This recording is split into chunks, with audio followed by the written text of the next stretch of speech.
have the audio recorder?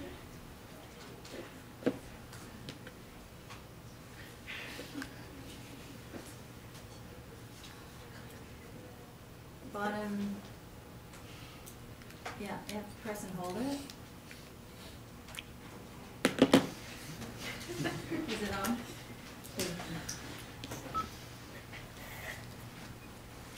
Anything else? Could you write the date on the board? Thank you. Do you know any show tunes?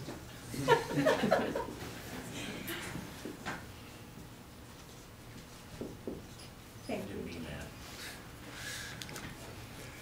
that. No class next Tuesday. See you again next Thursday. Office hours before final exam. I was thinking of spending a couple of half days here, sort of like 3 hours on a Friday and 3 hours on a Saturday. Is it better to do that closer to the exam? So the exam's on the 18th, I think. That's correct. Is it better to do it the Friday, Saturday, just before the exam, which helps in preparation for the exam, or is it better to do that the previous week while the questions are maybe still warmer in your mind? What does everybody think? Sooner. Closer to the exam or closer to today? Closer to today. Closer to the exam? Closer to today. I think closer to the exam might win. I will, however, be looking at bulletin boards and stuff like that beforehand. But the exam's on a Saturday, isn't it? No, it's on a Thursday or a Wednesday? Thursday. Yeah. So this would be, The weekend before the exam. yeah, so 6 days and 5 days before the exam.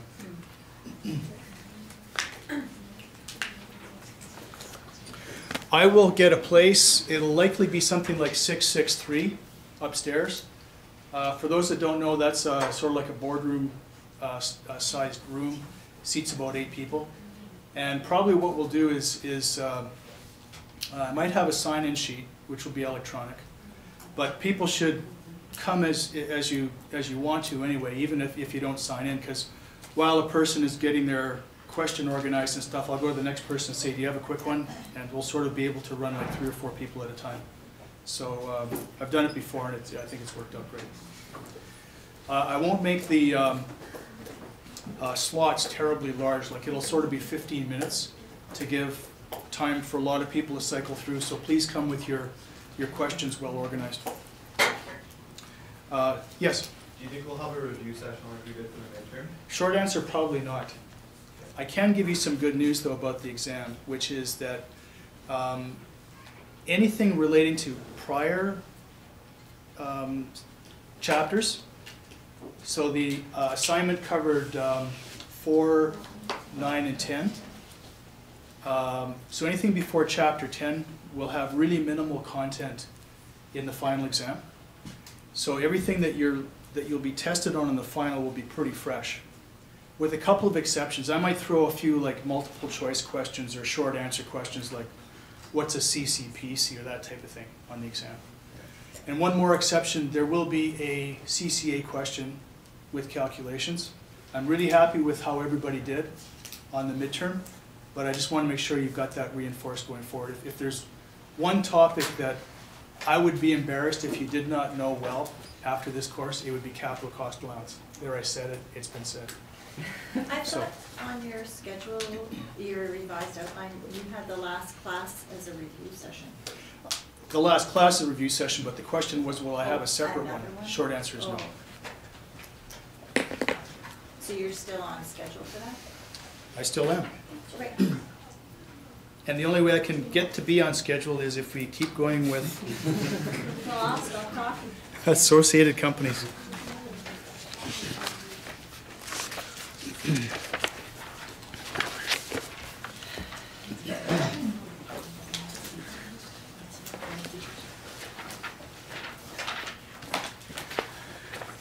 Please turn to the page with all of the diagrams of associated companies. I make that as page 517, 518.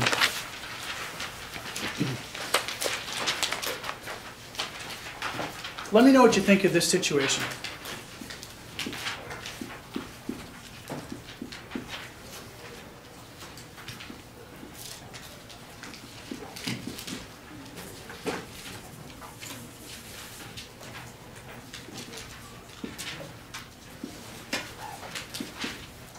These are brothers. Are these companies associated? Who votes yes? Who votes no? Oh, they're related, never mind. Very good. They are related, they are not associated. Watching?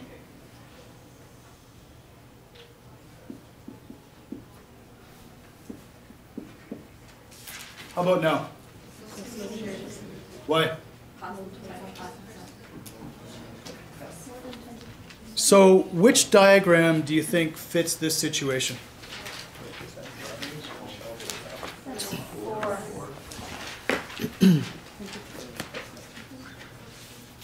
Does that just apply to children or also brothers? Or? Brothers too. Okay. Yep. Actually, those guys aren't in control of that company. They're a related group. So they relatedly control that company. Wouldn't that be diagram 6?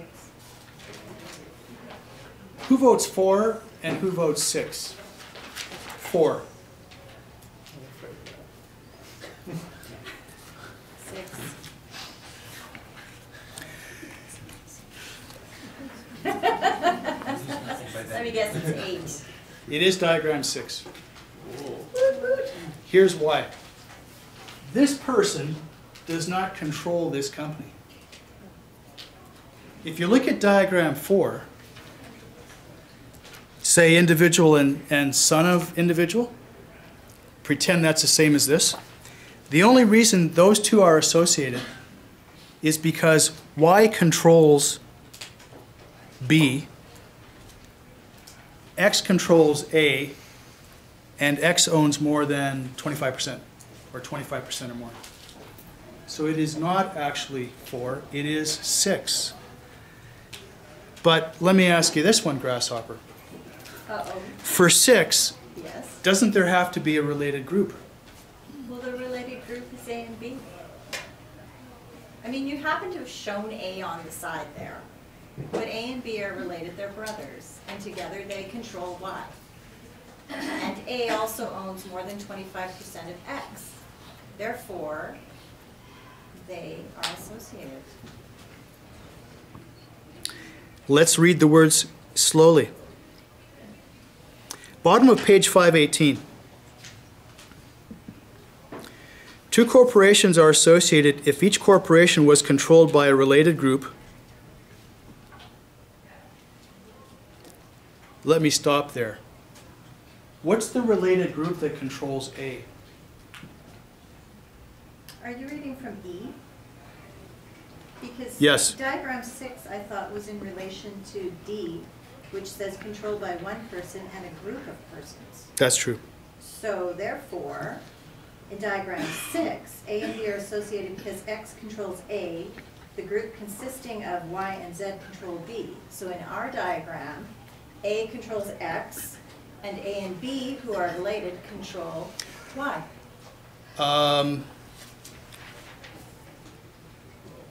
But where does the group that controls Y? A and B. Isn't that different from diagram 6? Everybody has a minority stake in diagram. So. Right. Well, I don't think that's important, though. In order for this to be associated, and I'm saying that it is, A has to be related to himself. If A is related to himself, then this works because we have a related group and A. Person. Right. Do you remember anything in section 251 that talks about related people? That says that To each other? They don't just- that a person is related to oneself? There is nothing. I promise you there's nothing. But please take a look at 256, 1.5.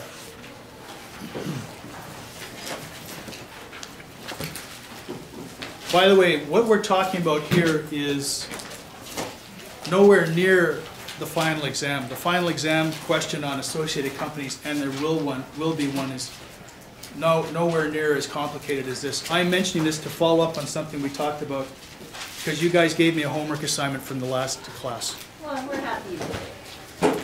And it took me an hour. Because you had so much spare time. Right. Look at that. In 256 1.5, it says that for the purpose of determining whether two companies are associated, a person is considered to be related to oneself. Now I am going to go a little bit quicker here.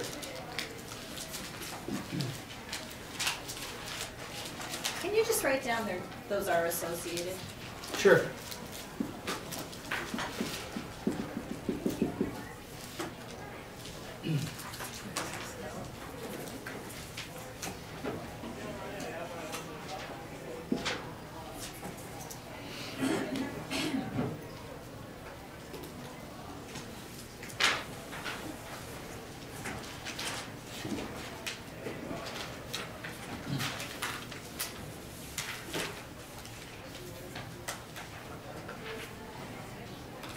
Just going to move this over a bit.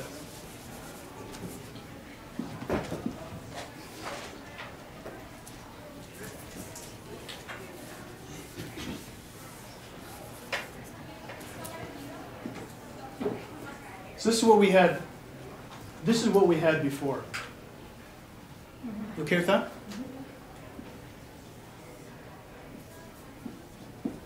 Now B sets up his own company.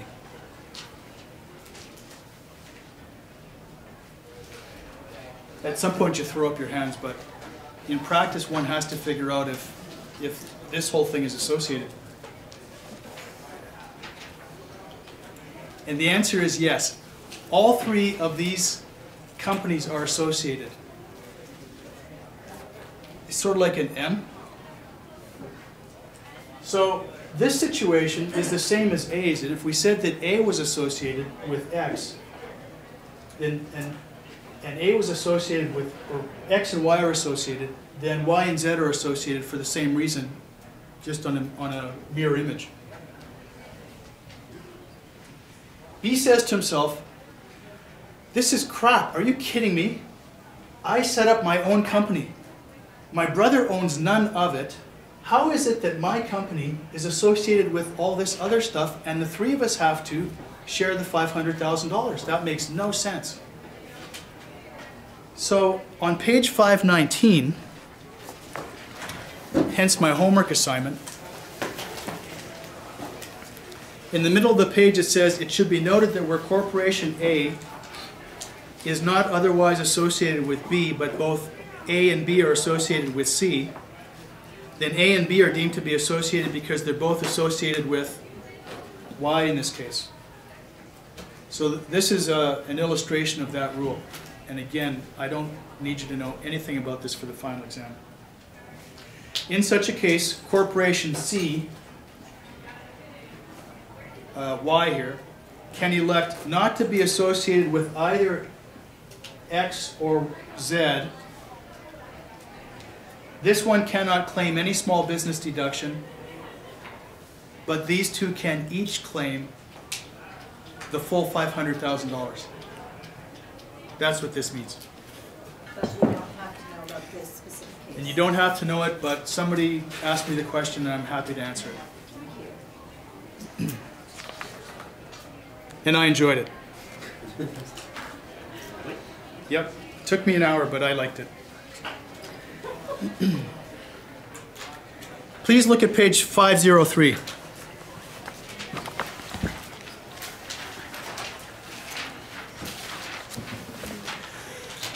So we're going to depart now from active business income earned by a CCPC and talk about investment income earned by a CCPC.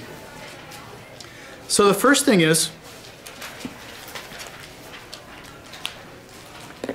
this is what the integration chart looks like. So company earns $1,000 of aggregate investment income. which is SIB income plus taxable capital gains. But let's just say it's SIB income for the time being. Let's say it's all interest. And pays tax, pays a dividend, and then the combined tax paid by the corporation and the individual is $451, which is very close to $45.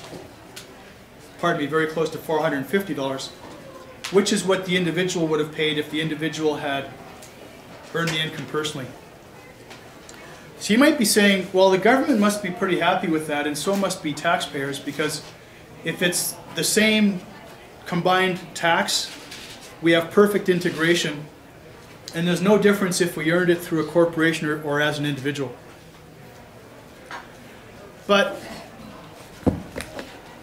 if we had even paid the highest rate of tax, like the general rate, which is around 38%, combined federal and provincial, we'd be getting a tax deferral. I would actually be better off to earn my interest income through a company, because I'd only be paying 30-some% or something like that. Actually, if you go back to the same chapter 11 chart we had before showing integration, please do just for a moment.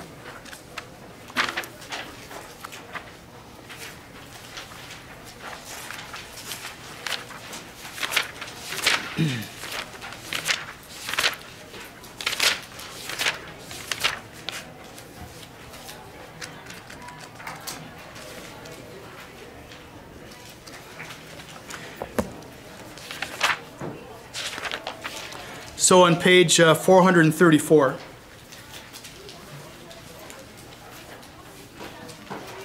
if I thought that I could get the same tax rate on my interest income earned through a corporation as, say, I could get earning active business income, even if it's high rate, I'd only be paying 25%. The corporation, that is, would only be paying 25%. And even at the end, when I take out my money a few years from now, if I'm paying 45% in total, I have enjoyed a very big tax deferral because I only paid 25 cents on the dollar. I still have 75 cents working for me in my little investment company. The government says, we don't mind that if you're carrying on an active business. We're happy that if you're carrying on an active business and you're subject to the general rate, you pay 25% and you can pay the rest later when you take it out. But the government doesn't like that when it's investment income. When it's passive income, they don't like it if I am paying less tax in my company immediately as compared to earning the income personally. So back to page 503. Let's see what they do. This is just in relation to CCPCs. Right? This is just in relation to CCPCs. Okay.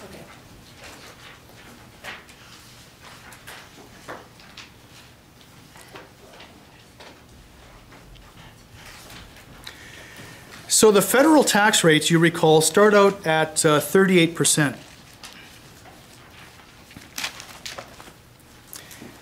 And then you recall there's a so-called federal tax abatement where we take off 10%. What they're assuming here is that the provincial tax is also 10%.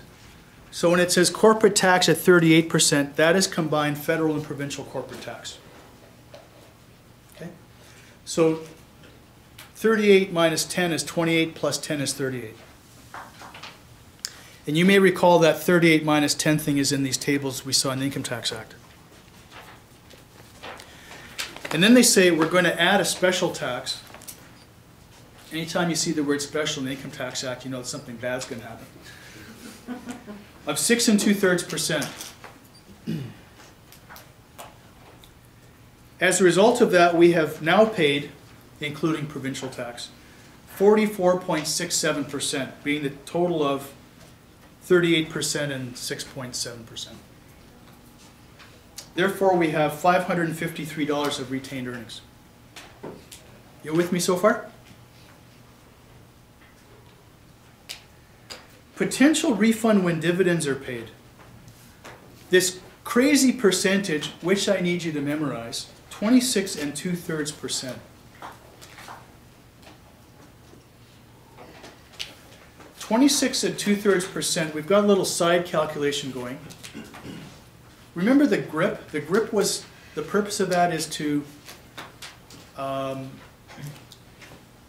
remind us how much of our retained earnings is general rate income. This is something like that. This is called the refundable dividend tax on hand, or RDTOH. And that's the 26 2/3%? That's the 26 2/3%.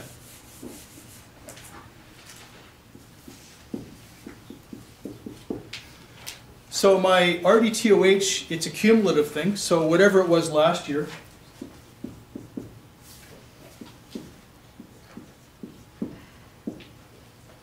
I just made up a number, plus the 2012 amount, which is $267 in this example. So my RDTOH is the total of whatever these two numbers is, and the total is not that important, we won't add it up just yet. But you got that by multiplying 26 2/3% every time you had income? Correct. Anytime we had aggregate investment income, which is SIB income plus the taxable portion of capital gains. So what that means is that over time, we must have had, a lot of aggregate investment income, 26 2/3% of which added up to this number prior to 2012, and now we've got $267 worth in 2012.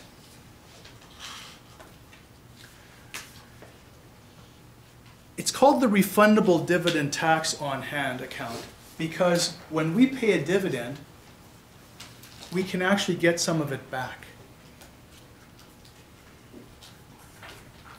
Let's pretend for a moment that this is a new company and therefore there is no RDTOH from last year. So our ending balance of RDTOH is $267. If I pay a big enough dividend, if the corporation pays a big enough dividend to me, the corporation actually gets a refund of this $267. So right now, according to this calculation, their retained earnings is $553. That's net available for the corporation, which was $1,000 of income less $447 in taxes is $553. And if they pay a big enough dividend, which let's assume for the time being that they will, they get back all of this $267. So they can actually pay me a dividend of $820. And the government actually pays them a refund of this $267, like actually pays them in cash. So they do in fact have $820 that they can distribute out to me as a dividend, even though for the time being the retained earnings is only $553. When they do that, I take it into income. It's an ineligible dividend. And I pay, in this example, $271. What tax rate is that compared to $820? I'll help you. It's about 33%, which is kind of in the middle of the federal provincial range for non-eligible dividends. So this is the number that makes sense.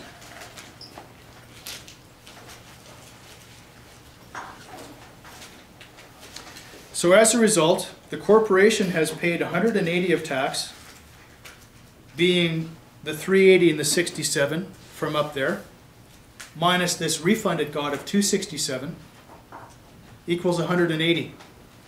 And I have paid $271 for a total of $451. And everybody gets what they want. I, at the end of the day, have paid no more tax than if I had earned the income personally. And the government's happy because I didn't get a deferral as I wanted to. the company ended up paying 44 cents in tax, I would have paid 45. But at least the company didn't pay only 25 cents, which would have offended the government. Now, as I said before, if the company pays a big enough dividend, they get this 267 back.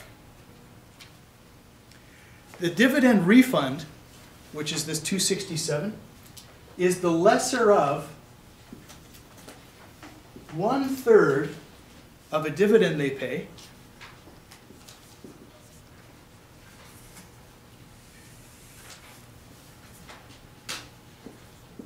and the balance in the RDTOH account. Let's see how that math works out here. Let's do the easy one. What's the balance in the RDTOH account? Right. And what's 1/3 of the dividend they paid? They paid $8.20. What's a third of that? 273.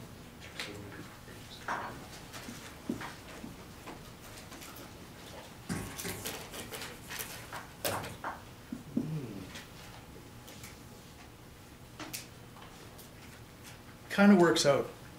I find this very interesting. I love it when the universe sort of like there's one equation that kind of drives the whole thing.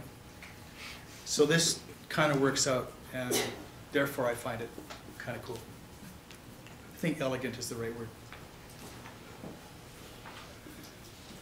So this is how it is. SIB income and the taxable portion of capital gains, collectively that's called aggregate investment income, is subject to a little bit higher rate of tax, part of which is refundable when we pay a dividend out to the shareholder. Let's see how this looks in the tables. Table C5. I'm hoping you've got like a tab on table C5. Please put a tab on table C5. You recall this is CCPCs. Far right-hand column, investment income. 38 minus 10 is 28, plus 6 2/3. Please write in there 6 2/3, not 6.7. Is 34.7 federal? I just need you to know that far. Don't worry about provincial rates. Just know that the federal tax rate is 34 2/3%, calculated thusly.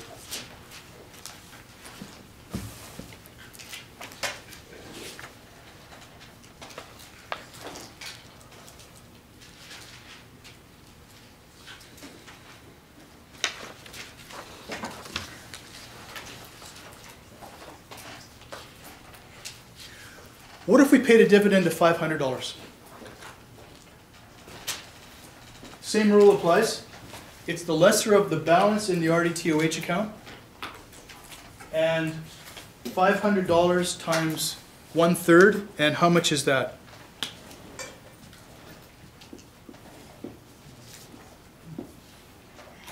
$167. So in that case, the company would get a dividend refund of $167.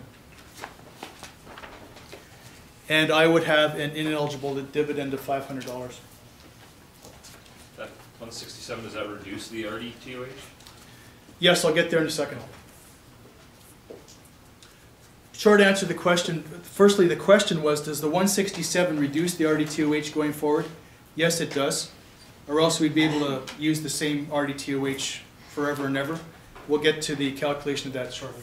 But your RDTOH number wouldn't be 267 either, because it's 26 2/3% of the income. Oh, you're saying in this example that you're still getting $1,000 income, but you're only paying a $500 dividend? Correct. Oh, okay. So that question was, is the RDTOH $267? Answer, yes. It's based on $1,000 worth of income, but we're only paying out $500 as a dividend.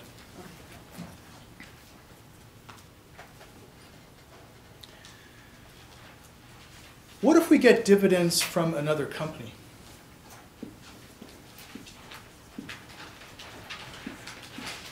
we being the company?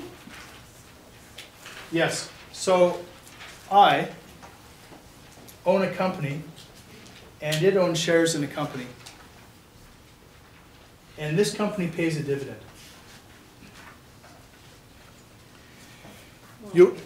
You'll recall that on this company's tax return, a $1,000 dividend would be a taxable item, it would go into income. But in order to arrive at taxable income, there would be a deduction. Therefore, there is no net taxable income. Do you recall that from chapter 11 or 12? Okay.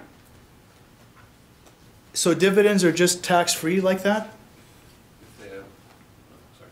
Go ahead. They need to own more than 10% for it to be tax-free. Well, let's assume that this company down here is Royal Bank of Canada. And let's take your point. There is a 10% rule. And if this company, my company, owns less than 10% of Royal Bank of Canada,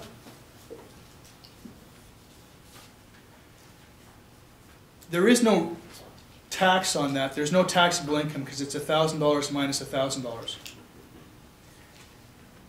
The calculation of taxable income and tax is under Part 1 of the Income Tax Act. So we call that Part 1 tax. So all the taxes that we've talked about to date, for example, tax that an individual pays or tax that a corporation pays, a big corporation, a small corporation, tax on investment income, that's all Part 1 tax. There is no Part 1 tax to pay because there's no Part 1 taxable income because 1,000 minus 1,000 is 0. Government says, we can't tolerate that. We need this company, Dan's company, to pay some tax. If not under Part 1, we'll create our own part, and they call it Part 4 tax. Part 4. So if you look at the Income Tax Act, and sort of open it up to any page, like around page 200, on the left-hand side at the top, it says Income Tax Act Part 1, Division something. So this is like right at the top of the page on the right-hand side, Part 1. If you turn to about section 186,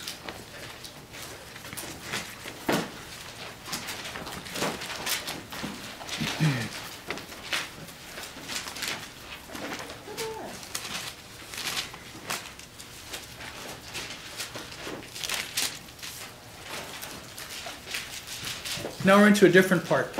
So government says, park that whole calculation of taxable income. Now we've got something else. We're going to charge tax in a different way using a different rate.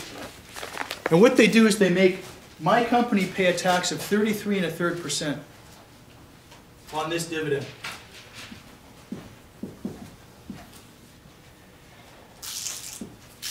So on a $1,000 dividend, my company pays $333.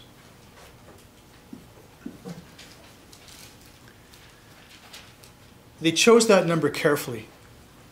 If I earned a dividend on Royal Bank of Canada personally, I'd pay about the same amount of tax combined federal and provincial.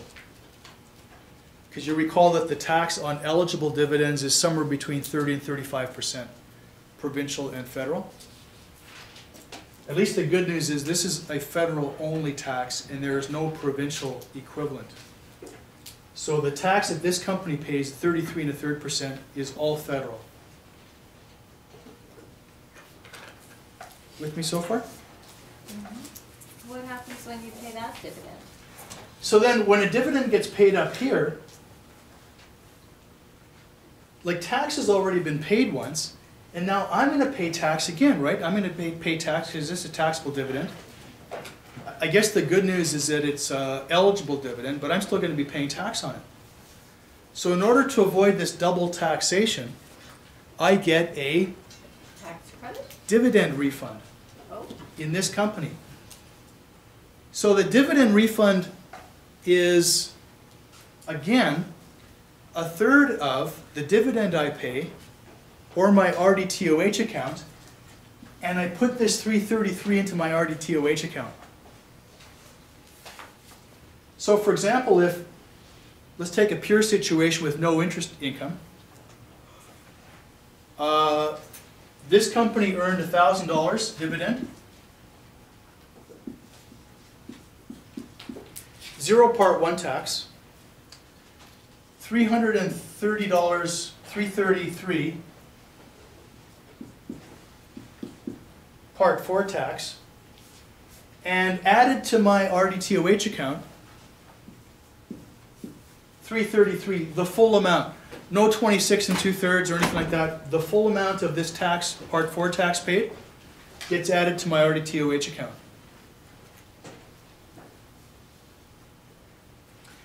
The retained earnings inside my company, 667. And I know if I pay a big enough dividend, I'll get this all back. I'll take a chance, I'll pay a dividend of $1,000. My dividend refund is the lesser of 1/3 of the dividend or my RDTOH account, same number. So at the end of the day, I'm going to pay tax on a $1,000 eligible dividend, and this tax has gone away. I paid it when I got this dividend, but I get a dividend refund when when this company paid a dividend to me.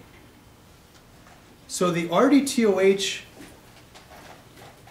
is used both to calculate a dividend refund with respect to SIB income and taxable capital gains. That's that $1,000 example. And also with respect to dividends earned by my company from other companies. And so far we've talked about publicly traded companies in which I own less than 10%.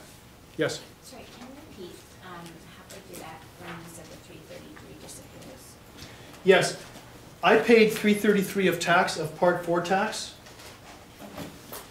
but then I got a dividend refund when this company paid the dividend Of 1,000? of 1,000. Okay. Yep. This only applies to CCPCs, not public corporations? This only applies to CCPCs. Because the government says, Dan's not going to set up a public company to earn income on his investment portfolio, but he's likely to set up a private company to earn income on his investment portfolio, and therefore will make these rules apply to private companies, CCPCs. And what was the difference between this example and the previous example where you got a dividend, but you had to use all those numbers to calculate that was your own other company? The previous example was about interest income. This is dividend income. Oh, thank you. So the previous example is page 503. Interest income. This example is on page 506.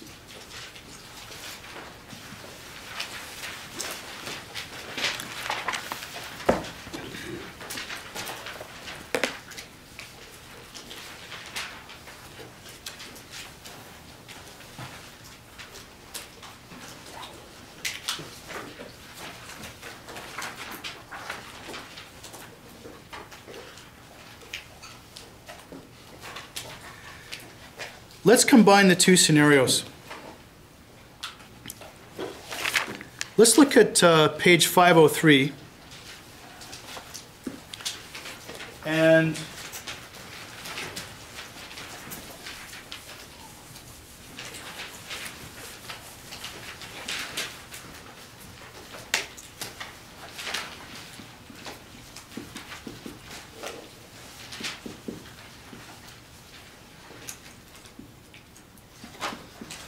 say we've got $1,000 dividend income. And again, this is a dividend on, say, public company shares. I might call this portfolio dividend. It's a dividend from a company that we have no connection to, a company that we have maybe a decimal 0.0001 investment in, and $1,000 of interest income. So here we're paying 0 Part 1 tax. Here we're paying how much Part 1 tax? And let's just go with the federal numbers, so go to the table. $347. How much is going into my RDTOH?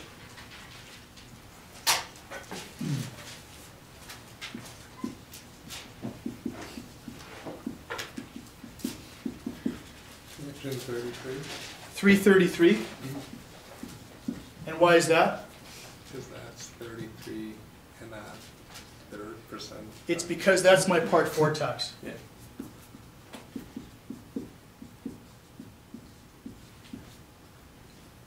And how much is going into my RDTOH account on this side? 267. 267. So how much is my total RDTOH? 600. Like about $600. And let's pay a dividend of $903. How much is my dividend refund? It's the lesser of, and It's the lesser of what's in your RDTOH account and, not the third. Oh, a third, something of your, what you paid.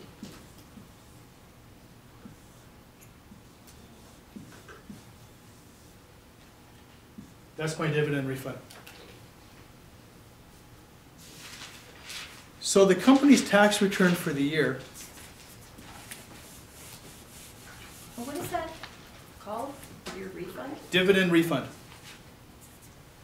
Easy enough. Company's tax return for the year is Part 1, 267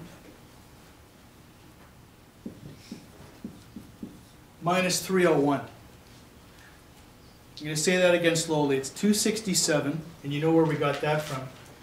The dividend refund counts against Part 1 tax. So if I ask you for total Part 1 tax, I'm asking you for 267 minus 301, and how much is that? Where did you? Part 1 put tax is 301? 347. I beg your pardon.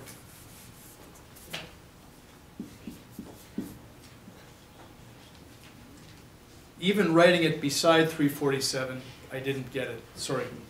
Part 1 tax is 347 minus 301. Where's the 301? 301 is the dividend refund.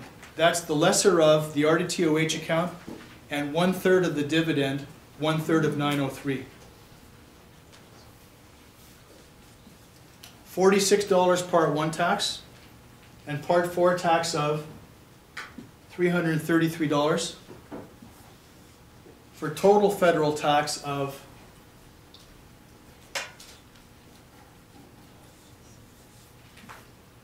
I hope 379 is right.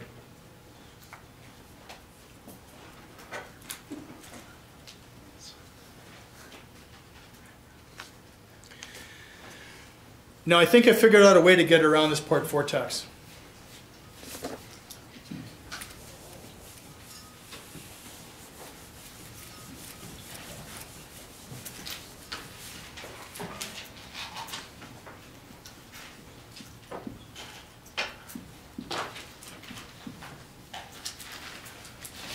This is Royal Bank of Canada. And this is the company that I set up earlier. This is the company for which we did the tax calculation just now. I will set up a holding company, and I will put my shares of this company into that company using a Section 85 rollover.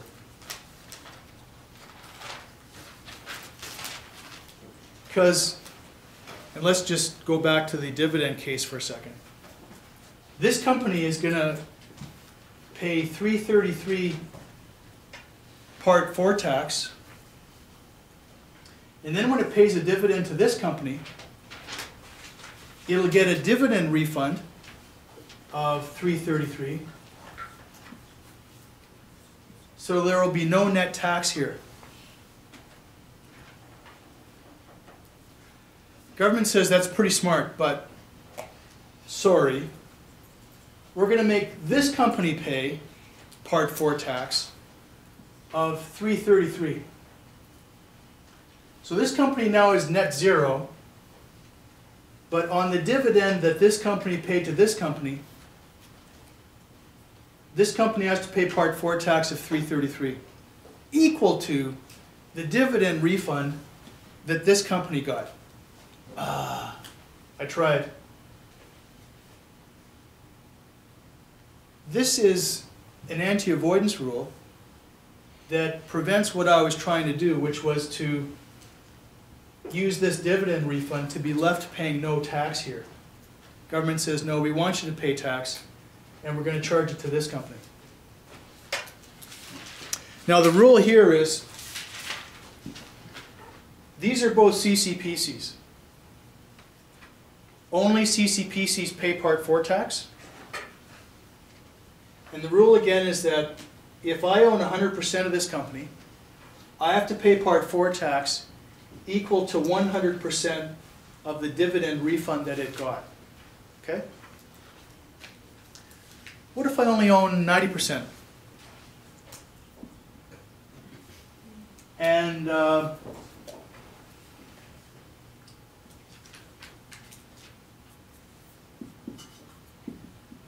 somebody else's company owns 10%. Then I only have to pay Part 4 tax on my proportionate share of the dividend refund that this company got. So I only have to pay 333 times 90%, whatever that is. And this company has to pay 333 times 10%. Does that make sense? Now, when this company pays a dividend to this shareholder, it'll get a dividend refund. And when this company pays a dividend to this shareholder, it'll get a dividend refund. So at the end of the day, everything works out. But there's no opportunity to try to game the system by having a bunch of stacked companies here.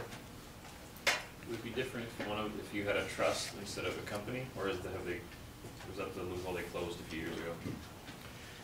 There's no difference if you have a trust instead of a company. That is here, for example. This company would still get a dividend refund. The trust would be paying tax on the dividend, just like an individual would. In fact, the trust pays essentially the same rates as an individual does. So when you said this is an anti-avoidance, does that mean that it's somewhere in 245? No, it's not. It's actually the whole Part 4 tax Oh, it's all in regime Part 4.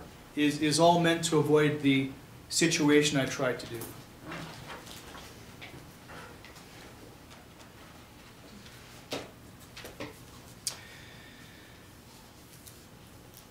If the company, this one, that owns the shares of RBC,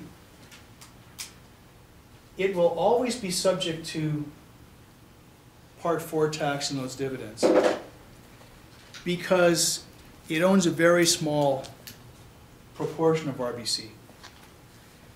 Please turn to section 186.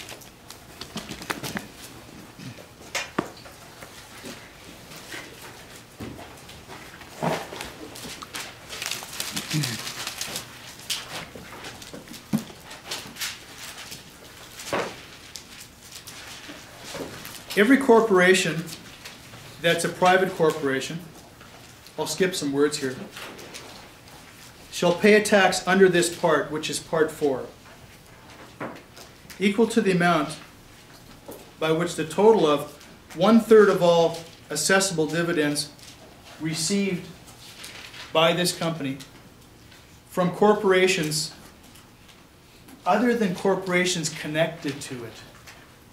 I am not connected to RBC.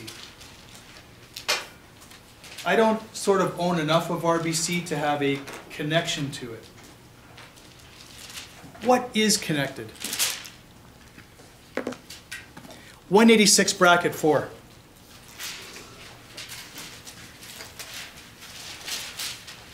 For the purpose of this part, which is part 4, and part 4 only, not part 1, the regular tax. For the purpose of part 4, a payer corporation is connected with a particular corporation if the payer corporation is controlled, which is not, my company doesn't control Royal Bank of Canada, or if the particular corporation owned at that time more than 10% of the issued share capital of the Royal Bank of Canada, and shares of capital stock having more than 10% of the B1 is voting shares, and B2 is the fair market value.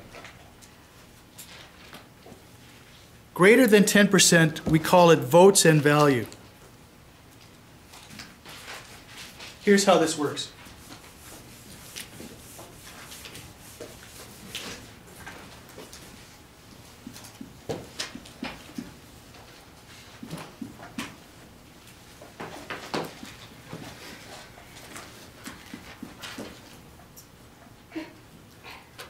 I own 100% of this company.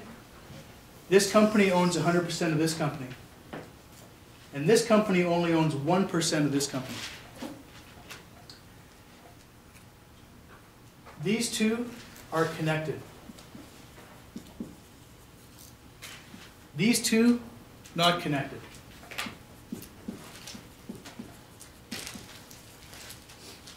With me so far? Why are they connected?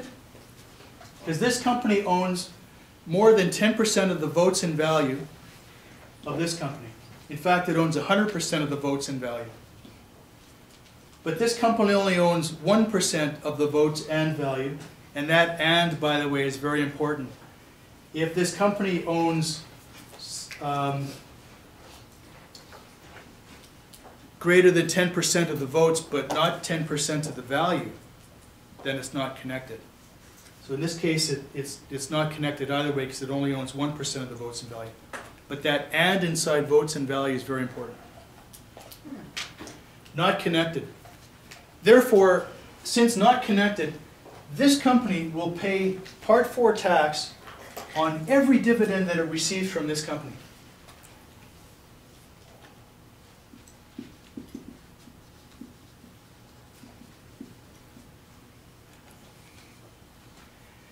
But this company will only pay Part 4 tax if this company gets a dividend refund. This company will only pay Part 4 tax on dividends received by this company if this company gets a dividend refund. Well, wouldn't they always get a dividend refund? No.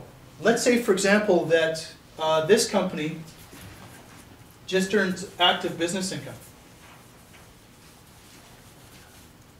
Oh. So it has no RDTOH, therefore it would not, it has no RDTOH because it has no SIB income nor Part 4 tax because it doesn't receive any interest income and it doesn't receive any dividends. So it would have no RDTOH and it would never get a dividend refund. So then this company would never have to pay Part 4 tax.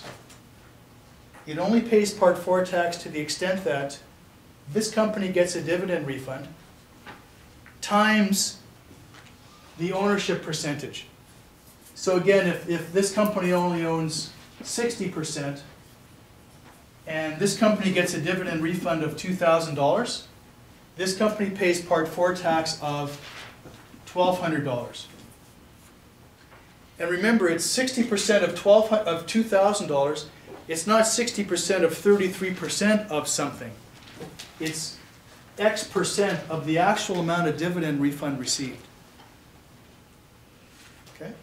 Are we gonna need to do all these calculations? You will have to do all these calculations. This is why I'm going through this and Good. hoping to get it through in one session, quickly. Yeah, very quick. If we have RDTOH carried over from previous year, but no dividends or interest income, can we apply it against business income? No.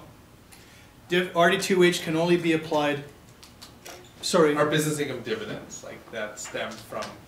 You mean, like if you carry, can you carry over RDTOH to another year? Right, Okay. and then if we didn't have any interest or dividends, in the new year. yeah, And we paid a dividend in the new year. that came entirely from business income. Right, Retained earnings. yes. Question is, if we had RD2H from the past, and this year we've got no investment income, all we've got is active, and we pay a dividend this year, and all we've had is active income, can we claim a dividend refund? Yes. Earlier on, I gave you an example of 10%.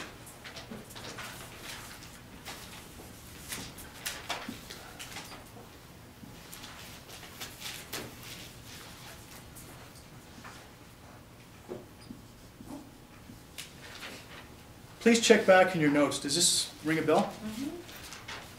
And I said if this company gets a dividend refund, then 90% of that amount is Part 4 tax here. Make sense? And I said that 10% of that is Part 4 tax here. Actually, I was wrong. Since this only owns 10% and not more than 10% of the votes in value, it is not connected. Therefore, it pays full up Part 4 tax on whatever the amount of the dividend is, regardless of the amount of the dividend refund. I thought the Part 4 tax was specific to the corporation.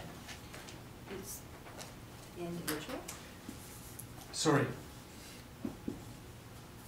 Thank you. I apologize. Okay, so I am right? Yeah, you are. Whew, okay. And let me be even better and make it this. So a company paid a dividend, 90% of which went to this company and 10% of which went to this company. This company pays Part 4 tax.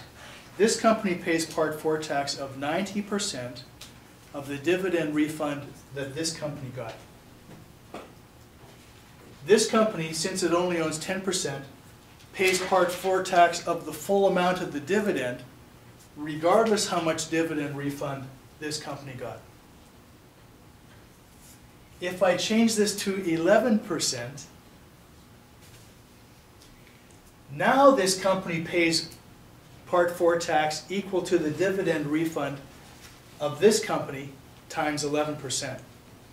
So if this company got no dividend refund, this company pays no Part 4 tax. Now it pays Part 4 tax even if there's no dividend refund. That's the difference between 10% and 11%. 11% connected. Part 4 tax equal to our percentage of dividend refund only. 10% not connected. Part 4 tax on full amount of dividend.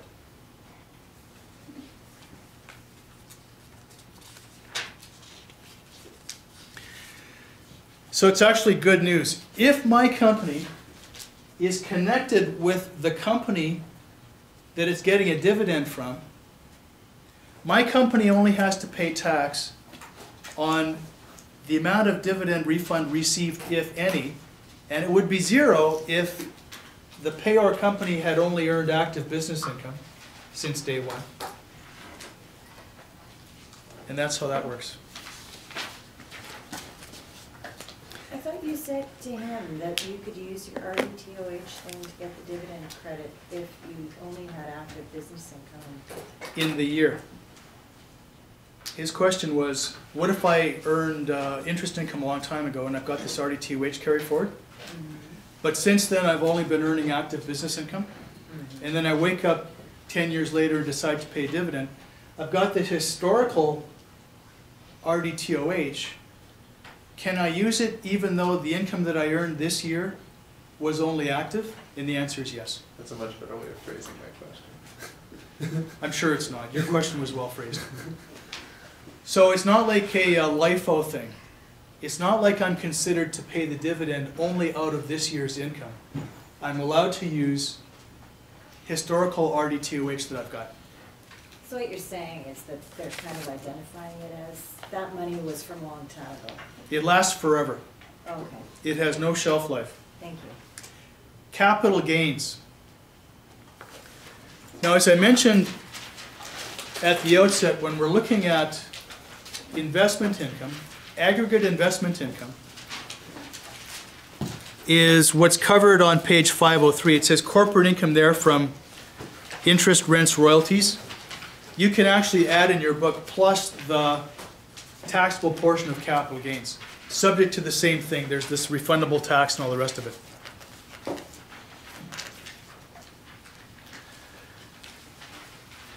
Let's say that I own a piece of land personally. And I decide that I want my corporation to own it. So here's the land. And the corporation sells the land, and it's a capital gain. And the gain is $1,000.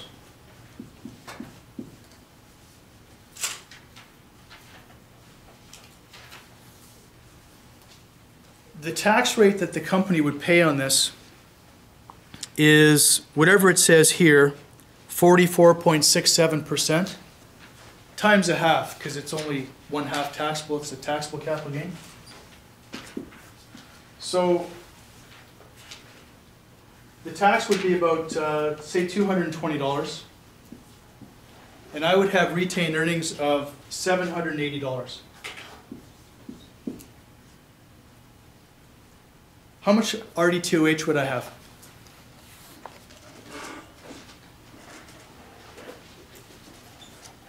You'd add $500 to it, wouldn't you? $500 times 26 2/3%. Just like here. What page are you looking at? Page 503, but there isn't a taxable capital gain example, so I'm making one up. Making this up with the dividend one. Yeah. Okay, Because my taxable income, actually my aggregate investment income, is $500. So $500 times 26 2/3%, I make that out to be $133 if that's okay. So I would be able to pay a dividend of my retained earnings plus the dividend refund I'm expecting. And I think the company could pay me a dividend of $913. so what's the 133 like on it? Is that- 133 is 26%. Oh, that's the RDTOH? Okay. Yeah, so I'm getting a dividend refund of that as long as I pay a large enough dividend. And I'm paying a dividend that's more than 3 times that amount, so yeah, I would get the whole thing back. Do we have to know what large enough is, or you're just gonna tell? Yes, as I said before, the dividend refund is the lesser of Oh, right. the RDTOH balance and how much of the taxable dividend? 1/3. So I'm getting a dividend of $913. How much tax would I pay on that as a non-eligible dividend? So I would go back to actually this calculation. And on page 503, the tax rate on a non-eligible dividend is 33%. So I think I would pay tax of about $304 personally. And that leaves me with, I think, $611 after tax.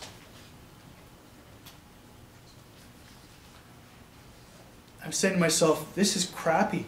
Because if I owned the land personally and I had a $1,000 gain, I would only have paid tax of, at a 45% rate, That'd be 6 for that.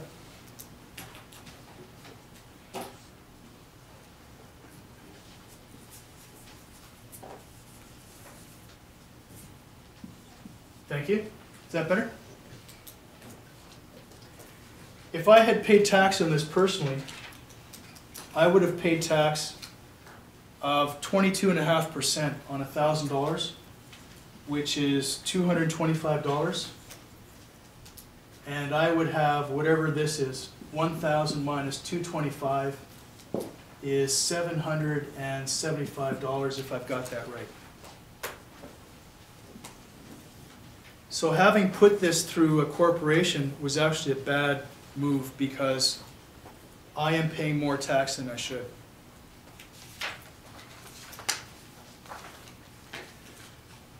The better news is I am allowed to receive a portion of this dividend tax-free. I am allowed to receive the non-taxable portion of the capital gain tax-free. So out of this $913 dividend, I'm only required to pay tax on $413. We call this a capital dividend. This portion of the 913 is called a capital dividend. And what happened is, the non-taxable portion of my capital gain goes into an account, another account, called the capital dividend account, or CDA. And when this company pays a dividend, it's allowed to pull the lesser of the dividend or the CDA, and in this case, the dividend it's paying is higher. So the full $500 in the CDA account, I can receive as a capital dividend, tax-free. Therefore, instead of paying tax on a $913 dividend at 33%, I'm paying tax only on $413 at 33%.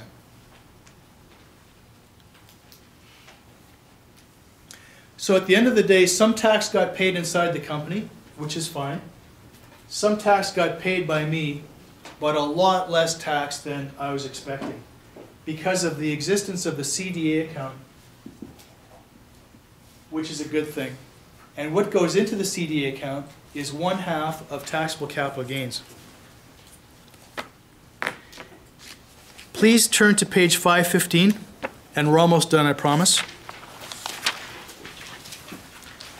Top of the page, these are the other things that go into the capital dividend account. So you add 1/2 of capital gains, take away 1/2 of capital losses, half the proceeds of disposition from eligible capital property, etc., etc. I don't need you to know about this life insurance policy thing. I need you to know about all the rest. And if I have a chain of companies and I get a capital dividend from one of those, that goes into my CDA account, and that's an amount that I would be able to pay out as a dividend up the chain, tax-free. What is a capital dividend? What is a capital dividend? A dividend that I pay out of the capital dividend account. Oh, you're saying that the other company is paying a capital? Yes. So I fill up this basket full of good things like capital dividends received from other companies, the non-taxable portion of capital gains and stuff. And then I pay a dividend out of that. Okay. The only other thing you need to know is that this capital dividend, being tax-free to me, does not entitle the company to a dividend refund. The company is entitled to a dividend refund only on a taxable dividend it pays out to me, which in this case is $413. Therefore, the math for the dividend refund changes because the amount of dividend refund would be only 33 1/3% of the taxable dividend paid. Thank you for listening. Have a good weekend. That was on me more easy. Good thing this